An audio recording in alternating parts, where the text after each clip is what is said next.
O, kaya pa? Sabi ko naman sa'yo, magpahinga ka dito sa kotse eh. Di, kaya ko to. Coffee. Thank you. Sandwich na rin.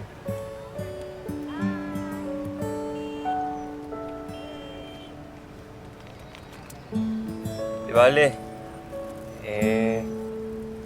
Mag-visiting hours naman eh. It means, nakakapasok ka tayo. Thank you, ah. Para saan? Sa pagtulong mo sa akin sa paghahanap kay Golda. Alam mo ba, in-expect ko talaga na dededmahin mo ako. Kaya nga, ready ako na nalumod sa repo para lang pumayag ka eh. Wala yun. Gusto ko rin naman talagang tumulong. Mabait ka naman din pala talaga. Pero kung masasana eh, sa susunod na magbibigay ako ng sandwich at coffee, ipakasingilin na kita. Okay.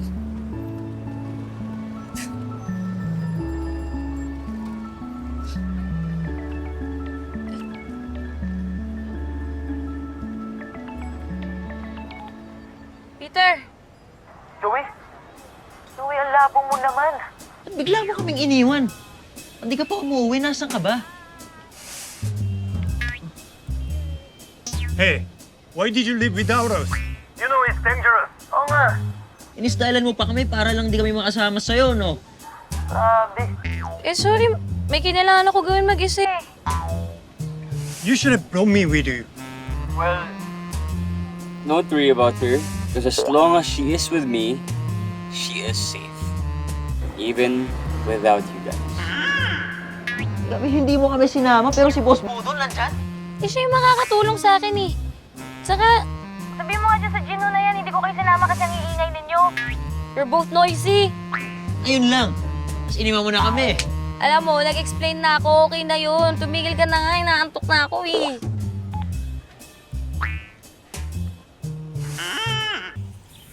Salamat at nakapunta ka. Alam ko may pinagdadaanan ka. Tumunto sa akin ni Andrew. Eh, sorry po kung nagiging makulit po ako ngayon, ha. Naghahanap lang din po talaga ako ng paraan para makauwi na rin po kayo, eh. Kaya nga po, patulong na po kay Andrew para po mahanap si Golda. Nakausap kayo? Fortunately, hindi. Wala na siya sa bahay niya nung pagpunta namin. But, we found this.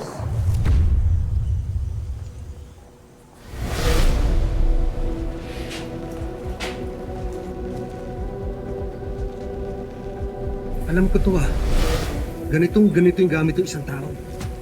Kilala niyo po, Tay? Sino po? This is the reason why I wanted you to come here, talk to your dad. Para siya nung explain sa'yo ng katotohanan. Ay kapag ako yun, tiyak kung hindi ka maniniwala. Ano po katotohanan? Naguguluhan ako. Anak, dinraidor tayo ni Ninong Diego mo. Siya ang protektor ng mga sindikato.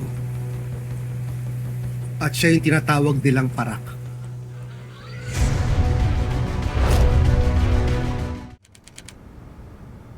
I'm so glad you came. Have a seat. Salamat po. Nakaka-impress naman po yung organisasyon ninyo. Siguro ho, ang dami na hong natulungan. We try as much as we can. Salamat nga pala for accepting the job, ha? Naku, ma'am, ako ho dapat magpasalamat. Bukod ho sa may pagkakaabalahan na ho ako, may chance pa ho akong tumulong sa iba. Ma'am, mahirap po bang magpatakbo ng ganito kalaking organisasyon? Medyo, pero fulfilling naman. At saka hindi naman ako nag-iisa. Salamat sa mga sponsors ko at saka sa pamilya ko.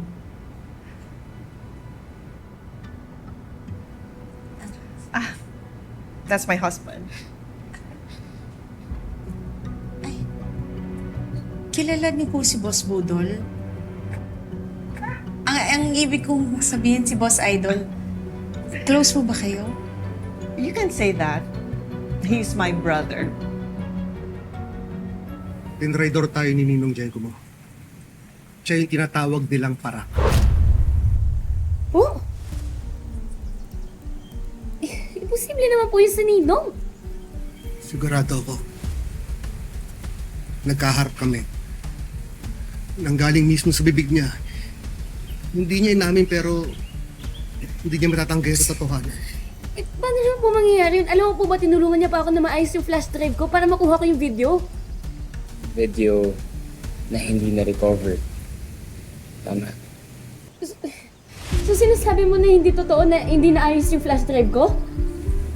Sinasabi ko, ay kung parte siya ng sindikato, ay tiyak kong hindi gustuhin na ma-release yung video. Because that can be taken against them. Ay, alam mo naman na parang pangalawang tatay ko na si Ninong, di ba? Hindi niya magagawa sa atin yan. Hindi magagawa ni Ninong yun. Imposible po yung sinasabi ninyo, hindi totoo yan. Tay,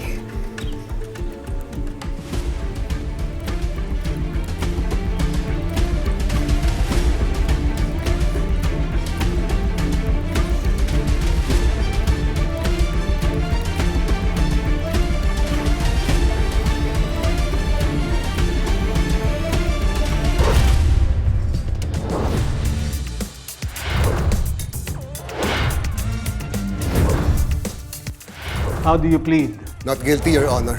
We move for the grant of bail. Are you giving up? Not now. May kilala ako na pwedeng tumulong sa atin. kung ikaw nga mismo natuntun mo ko eh. Malamang sila rin. Gusto ko lang naman mapalaya si tatay. Alam na namin ang lahat, umamin ka na. Yung utos sa atin iligpit si Diego, kaya palibutan nyo na yung bahay. Tapos na kayo kay Balak! Mukhang may kasama, boss. Anak ng teten! Sige na, ako na bahala! Ang ganda ng kwento.